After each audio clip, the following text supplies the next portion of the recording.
This is Pet Life Radio. Let's talk pets.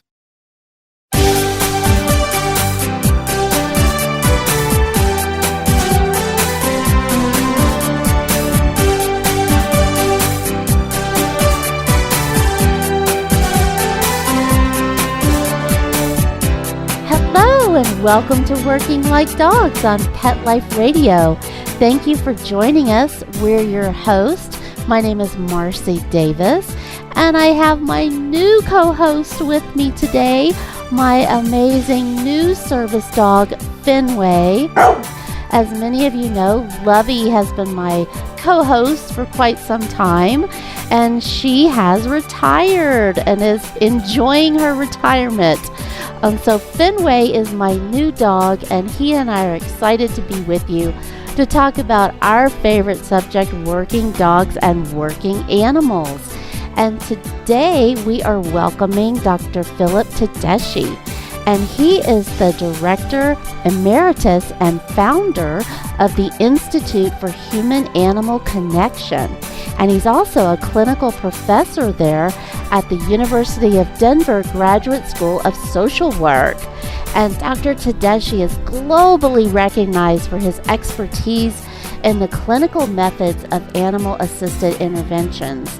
And he coordinates the school's Animal-Assisted Social Work Certificate Program, which is so cool, as well as the Animals and Human Health Professional Development Certificate Program. And he is also the author of a remarkable new book called Transforming Trauma, Resilience and Healing Through Our Connections with Animals. So we have so much to talk to Dr. Tedeschi about today. So come right back after these quick messages as we welcome Dr. Philip Tedeschi to the show. Take a bite out of your competition. Advertise your business with an ad in Pet Life Radio podcasts and radio shows. There is no other pet-related media that is as large and reaches more pet parents and pet lovers than Pet Life Radio.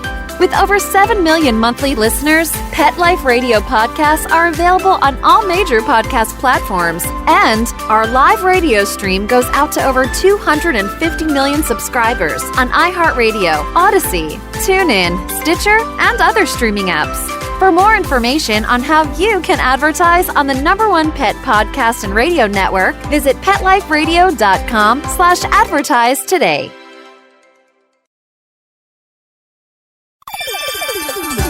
Let's Talk Pets on PetLifeRadio.com.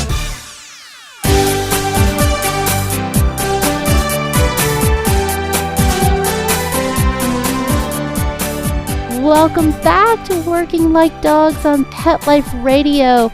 We're so excited to have Dr. Philip Tedeschi with us today. Hello, Dr. Tedeschi, and welcome. Hi, Marcie. How are you? Great to be here with you. Yeah, we're just thrilled that you could be with us. You are just doing so much amazing work in this field, and you have this fabulous new book. So we have so much to talk about today, but I have to ask you, Dr. Tedeschi, please start out by telling our listeners a little bit about yourself and how you became aware and interested in the human-animal connection. Yeah, absolutely. And Marcie, please just call me Philip. I'm a clinical professor at the Graduate School of Social Work. And my background, my primary professional background is I'm a clinical social worker here in Colorado and have been for many years. And really it was, sometimes I joke about blaming animals for ending up working with people is kind of what happened in my career. Is I started out being interested in animals and went to start to do my pre-veterinary training at the University of Wisconsin in Madison. But it was really through my interactions with animals and people during that time that led me to realize what I was most interested in was the way people and animals connect with one another. And, quickly realized that that's what I wanted to do. And my advisor at the time told me, no, you can't do that. There isn't any such thing. Not as a, academic area of interest, but luckily I was allowed to develop and design and write my own degree program. And what I have focused on is what I call bioaffiliation, or our connection with the living world. So I'm interested in the way people and other living systems, other animals, other non-human animals, even nature and ecological systems interact with people, and all of the, relevant intersections between people and animals and the environment. Wow, that's amazing, because as you were sharing that, that's exactly what I was thinking is, how did you do that when there aren't any traditional programs really that were defined at the time to do that kind of work in the human-animal connection? And I love how that work is evolving and how you're such a pioneer in that work.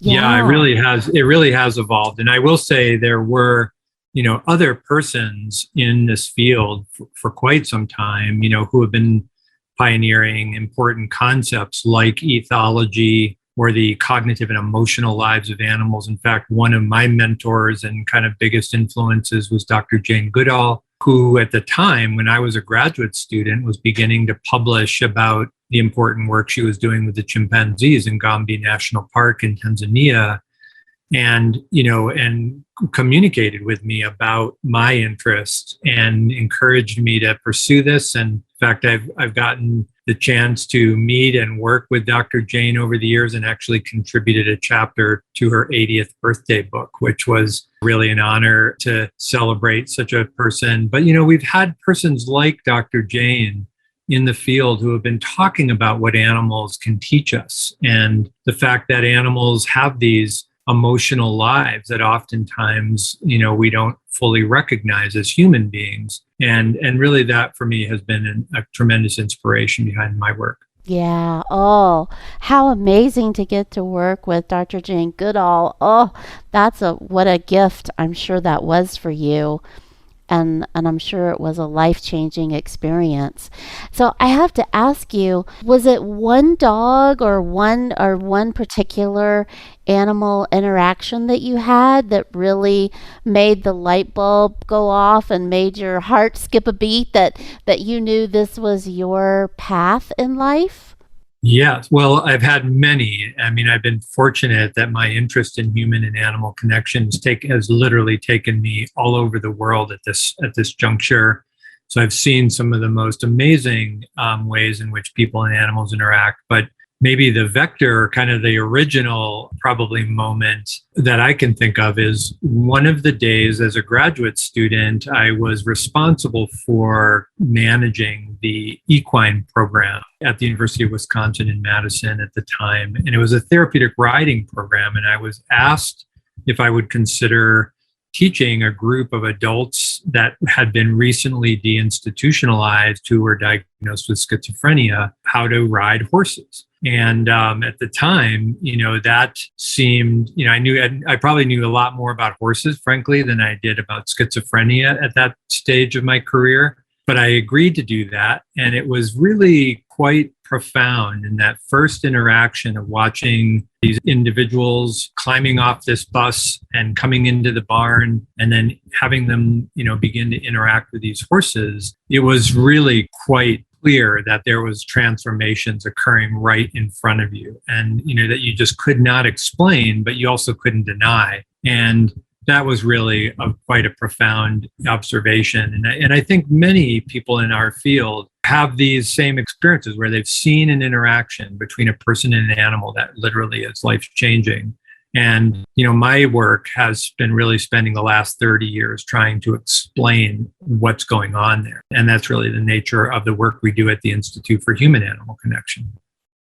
I love that so much. And yes, I mean, so much of what we see, my own personal experiences with my service dogs, absolutely, that connection is just, the depth of it is just hard to articulate.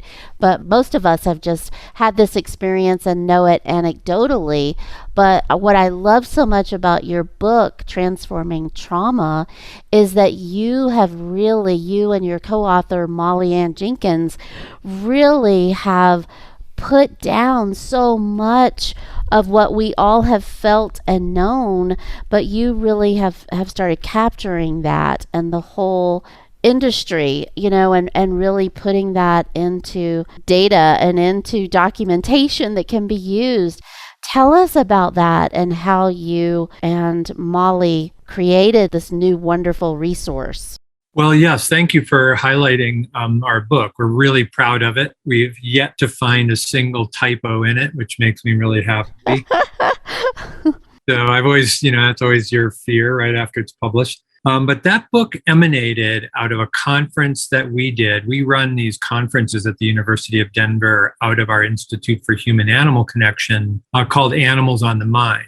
And we've been doing them for many years, and we co-host them with an organization called Green Chimneys. And that conference was one of the first conferences in the country to really bring forward the research and science and clinical protocols for how animals might go about being incorporated in trauma-informed care, trauma recovery work. And there's a few different areas that we were particularly interested in looking at. One was child maltreatment, or what sometimes is called child developmental trauma. We also were interested in post-traumatic stress, in particular, the relevance of post-traumatic stress in returning service members, because we have so many who have experienced the mental health implications of having been deployed for such long periods and under such difficult circumstances. And then we also looked at crisis response, so things like school shootings or even natural disasters, and how animals fit into those kinds of recovery settings. And that really opened up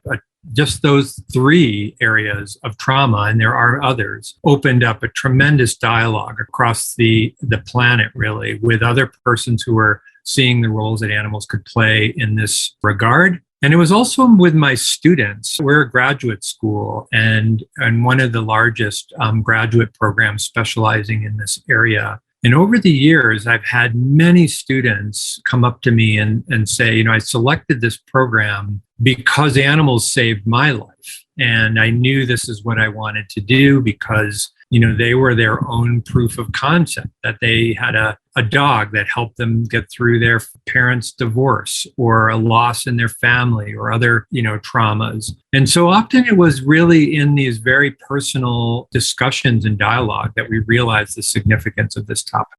Oh, I love it. Yes, that's wonderful. Well, tell us a little bit more about the Institute for Human-Animal Connection that you mentioned at the University of Denver. What kinds of programs are there? And I know you have some wonderful certificate programs.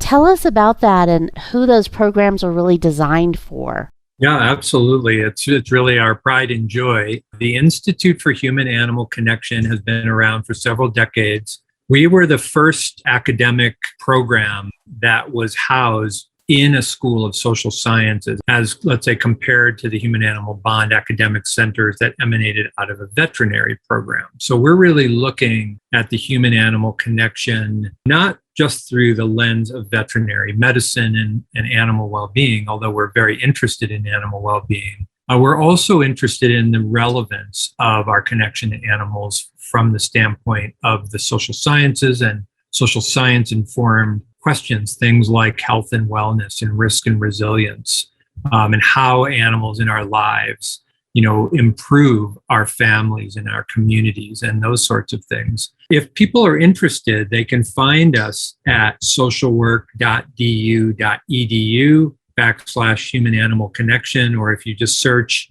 Institute for Human-Animal Connection, University of Denver, you'll find us. And on our webpage, if you go to programs, what you will find, there is a live link that says Education and Certificates. And it'll tell you about a lot of our academic offerings that include terminal degrees, advanced degree, academic degrees that allow you to become a master's in social work. And we also work collaboratively now with other units on campus, including education, law, and psychology. So, you can build in classes and specializations into a formal degree. But we also offer, for those persons who are already in, through college or maybe already in college, we offer a range of professional development programs in specific to your area of interest, Marcie, we run a program called the Canine Assisted Intervention Specialist Certificate that I actually am the leader of that particular program with my colleague, Jennifer Pearson. And we have courses that go twice a year that are directed at how dogs in particular are incorporated into many complex clinical settings and how to prepare yourself to do that work. I love it. Well, I have to say, I've been visiting that website and I'm really interested in those programs. I mean, especially the one you just mentioned. Yes, I just love it. It is such an innovative program that is really responding to the work that I'm passionate about, and I know so many of our listeners are, with courthouse facility dogs, with all types of crisis response canines, all of the amazing work that handlers are doing. And I just love this formality to it where it's really giving some structure to it and showing the results, demonstrating them and documenting them, which is what we've needed so much in this field. Absolutely. Which is just so exciting. Well, we are going to take just a quick break and hear some important messages from our sponsors who we love. And then we're going to come back and keep visiting with Dr. I have to call you Dr. Tedeschi. I thank you for the offer, Philip, but you're Dr. Tedeschi to me. So lots more questions of things that I want to ask you about when we come back. So everybody stay put. We'll be right back. For those fortunate to have experienced the deep bond and unconditional love of a companion animal, the death that follows can be one of the most difficult and misunderstood losses to go through. Many times, this devastating loss goes unrecognized and trivialized by family and friends, leaving grieving pet parents struggling to find healthy ways to cope with the loss. In And I Love You Still, a thoughtful guide and remembrance journal for healing the loss of a pet, Dr. Julianne Corbin calls attention to the difficulties unique to the loss of a beloved pet and provides an interactive and compassionate guide to help you process your loss and work towards coming to a place of peace and healing. For those interested in journal therapy and looking for a professionally written and compassionate resource to help understand and reconcile the grief associated with the loss of your pet, this book is for you.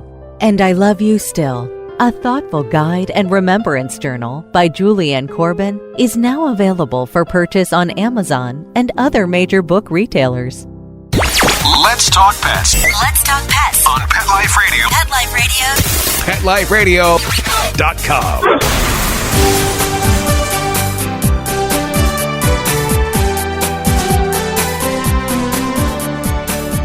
Welcome back to Working Like Dogs on Pet Life Radio. We are visiting today with Dr. Philip Tedeschi, and he is joining us from the Human Animal Connection Institute with the University of Denver, and just such a fascinating conversation about your work. And you mentioned before the break you were talking about is it the Canine Intervention Specialist Program? Yes, we call it the Canine Assisted Intervention Specialist Certificate, and it is a professional development certificate that is intended to be an advanced form of education, specifically in how dogs are incorporated into complex clinical settings and some of the new work that we're doing with dogs. You know, one of the things that has been most exciting about that program, and by the way, we also, for those people who are interested in other areas, we have broader existing programs called Human Animal Environmental Interaction and Social Work Certificate. That's our academic program. Our Animals and Human Health Certificate. We have an equine specialization called the Equine Assisted Mental Health Practitioner Certificate. And now our newest one has been in humane education, raising compassionate children and training parents and teachers on the importance of humane education in the developing child and in classrooms and in homes and things like that. So we have a lot to offer, but I'm particularly passionate about this work with canine assisted intervention, in part because it's quite global now. In fact, most of our classes, you would be in class with persons from numerous other countries, which has really been an exciting way to just understand the significance of our relationship with dogs. So cool. I know, and you do a lot of international work. Didn't I hear you say you work with Comfort Dog Project in Uganda? I'm on the board of directors of the Comfort Dog Project. And for those people who don't know the Comfort Dog Project, please take a look at the important work they're doing. They are affiliated with the Big Fix Uganda, which is a veterinary organization that for many years has been doing spay-neuter programs and other vaccination programs and improving the lives of animals. But one of the things that has come out of that work is this One Health or One Welfare recognition that when we improve the lives of animals, we also can improve the health metrics of human communities as well. And so the Comfort Dog Project has responded to the fact that there's numerous members of the population in Uganda who are survivors of the Ugandan Civil War, who are lacking mental health services and experience significant trauma during that conflict. And by pairing them or partnering them with some of the dogs in Uganda, the street dogs, in fact, and giving them the tools necessary to care for and train those dogs, they become the lifelong guardians of these young dogs. We've been able to demonstrate that these are important programs for trauma intervention for those individuals as well.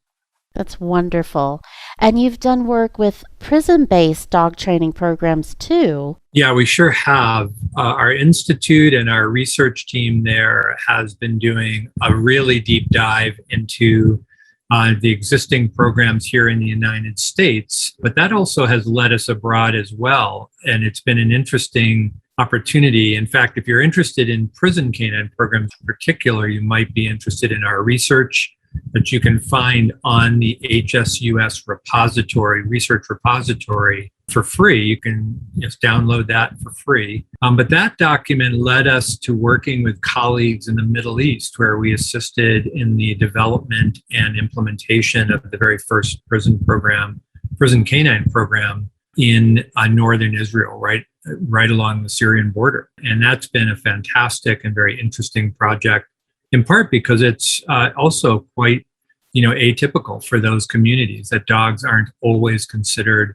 companions or pets. But through these kinds of programs, we really realize we have the ability to both save animal lives, but also improve, the human experience as well for incarcerated persons and improve the outcomes for them coming out of incarceration. Yeah, I love those prison-based dog training programs. And one of my service dogs was the product of that. He actually was in a facility. Yes.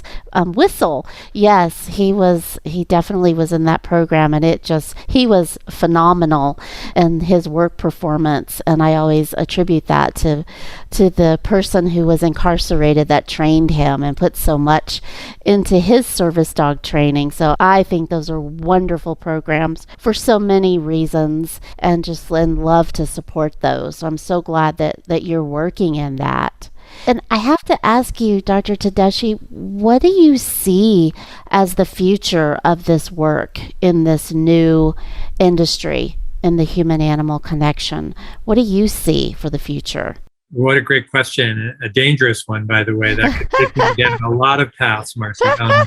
Let's go. Yeah. You might be here for the next week. No, I'm joking. But, well, I think there's a couple of things that come to mind kind of as some of the big issues. And the first, I would say, is really at the heart of our Institute's work. And that's this question of our relationship with other animals and the question of ethics. And I bring that up in part because, in general, if we were to ask a question like, how well do people do in treating other animals with respect? And how are we doing with kind of the human temptation for exceptionalism, or viewing ourselves as exceptional, or, seeing other animals as deserving of humane treatment? And I would argue that we have a long way to go to truly appreciate the importance of our relationship with other non-humans. And if we were to do better with that, one of the things that we would find is that it improves human communities. So things like concepts like how we raise children, or the development of empathy, how do we reduce callousness and improve communication and interpersonal relationships and caring for one another? How do we make safer communities, for example? But one of the ways we do that is by teaching compassionate care of others, including not just human beings, but also non-humans. And so I would say that one of the things that this field is really has to keep track of is ensuring that the different ways, maybe even some of the new innovative ways that animals are being incorporated in some very complex settings, things like trauma recovery, require that our moral and ethical framing of how we go about doing this has to be front and center. That's a moral question, but it's also a clinical question, a very personal question in another regard, because what the science of human-animal connection suggests is that when we're in the presence of other living beings, other humans and other non-humans, and even possibly other living systems, even something like forests or other biodiversity, when we're in the presence of animals and living systems that are flourishing, it provides health benefits to us as human beings. But when we're in the presence of animals that are in distress or are being harmed or mistreated in various capacities, we are likely doing just the opposite. We're likely not in the presence of a health promoting, phenomenon. We're probably in the presence of a risk factor for human health, which is why those persons who are spending long periods of time in war zones or conflict zones or settings that are where other living beings are being harmed, including, we could probably include in that other parts of our society that are neglectful or careless about their relationship with other non-humans, we would want to consider those probably risk factors for human health. And so I think those shape, for me, kind of the future of our work in this area. So I become really interested in the naturally occurring connections between people and living systems and other animals, and how we're doing in regard to the treatment of these other animals. Yeah, it's fascinating. It is, and it is just the tip of the iceberg, I think, of what we know and what we need to learn from these incredible beings. And it's, it is all animals, in my opinion. They're just, I know I've had a relationship for the last couple of years with some birds just in my backyard, and that has just been such a gift. And that exchange, yeah.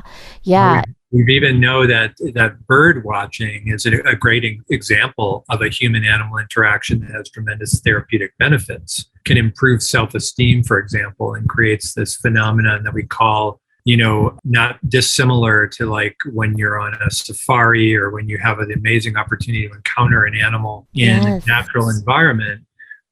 These concepts, that allow us to feel extra fortunate that we've seen these animals, like a beautiful bird landing on your bird feeder, for example, create this opportunity to feel fortunate.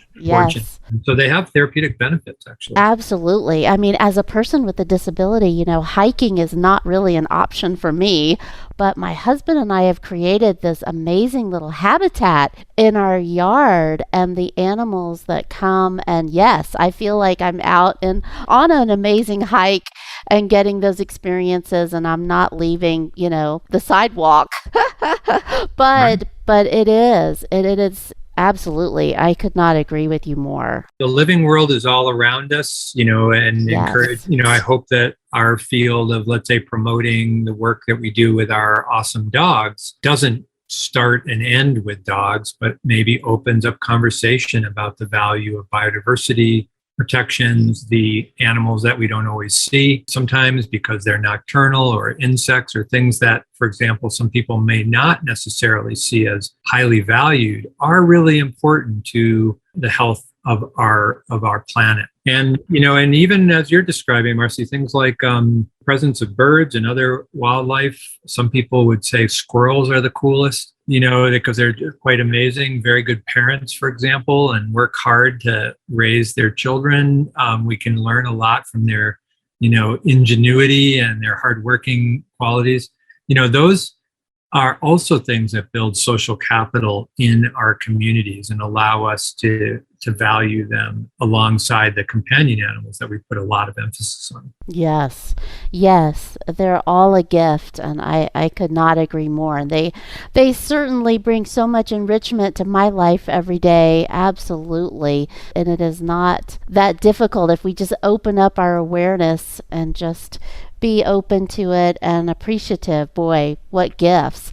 Well, I know our time is almost up, but I also want to ask you, before I let you go, what is the biggest lesson that you have learned from your work and from the canines that you've worked with?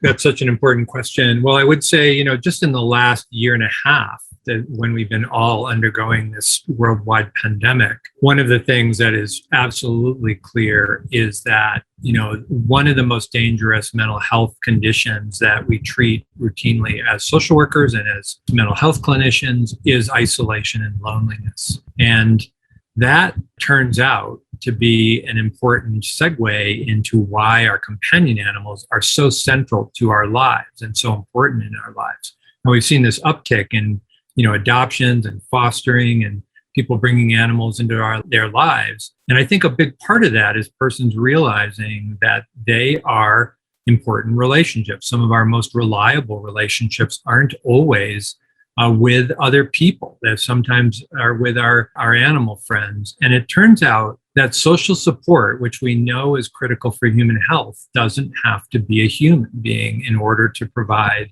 some of the same social benefits, some of the same physiological benefits, the interpersonal neurobiological benefits in our lives, that persons who have those animals, in their lives actually are more resilient, are able to manage issues of isolation and loneliness in a more, constructive way. So I think, beginning to look at pet keeping and the role of animals in our lives, broadly speaking, and improving those relationships through better understanding of those animals, learning how to understand the animals that are in your life, really understanding, let's say, the species specific welfare considerations of the dog living in your home. What do they need in order to thrive? Those things will improve your health as well. So I think the good news, if you will, is you don't have to choose to be a people person or an animal person. I think those are false binaries that get created and where you have to, be a tree hugger or people person. And I just don't buy that. I think the reality is we actually get to choose both, because when we care about animals, it improves the people around us and our families and our communities, and vice versa. When we take good care of people, it turns out that the animal welfare metrics are also improved. So for example, when we reduce poverty across the planet, we also see improvements in animal protection and animal welfare as an outcome. So I think that's the biggest takeaway for me. Wonderful. Yeah, I know. That was one of the things when I first applied for a service dog over 25 years ago. That was one of the things when I went to my first training, is they said to me, as much as this dog is going to take care of you, you have to learn how to take care of this dog. And that was such a beautiful experience to learn, especially as a person with a disability, that I was just as responsible for my dog as my dog was for me. And that just made it such a beautiful relationship. It was so reciprocal, and that helped our bond so much, that it wasn't one-sided. And I agree with you. I think that translates to so many different things in our lives, in our society. And if we could treat each other that way, I think it would make for many brighter days and a healthier planet. Yes, and I certainly want to contribute to that. And I thank you, Dr. Tedeschi, for what you're doing to contribute to that. Your work is just fabulous. And I'm so thrilled you could be with us today. And I hope you'll come back and be with us again, because there's so much more to talk about. Yeah, I would love to. And I hope people will take time to get to know our Institute for Human-Animal Connection and the great work and the research agendas going on there. We're always interested in hearing about what you're doing, and we learn from all of the colleagues all over the planet that are also involved in this work. So it's an exciting time for this field, really. More than ever before, we really have seen the science behind human-animal connection supporting what we maybe have intuitively known, but are beginning to really establish evidence for the importance of these ideas. It's so true. And I'm excited about what's to come. Yes, absolutely. And I'll make sure and put the link to the Institute on our site so that our listeners can easily find the Institute and the University of Denver, because it is such a wonderful program. Well, thank you for inviting us to talk about it. Yeah, well, thank you, Dr. Tedeschi. Thank you so, so much. And thank you, our listeners, for being with us. We love to hear from you. So please keep those emails coming. Let's stay connected. And you can reach me at Marcie, Marcie, at petliferadio.com. You can also follow Working Like Dogs on Facebook and Instagram. And you know that we love seeing your photos of you and your dog and the work that you're doing together. So keep those photos coming. Thanks so much for being with us. We love you being here, and we look forward to being with you again very soon. Take good care. Let's Talk Pets, every week on demand, only on PetLifeRadio.com.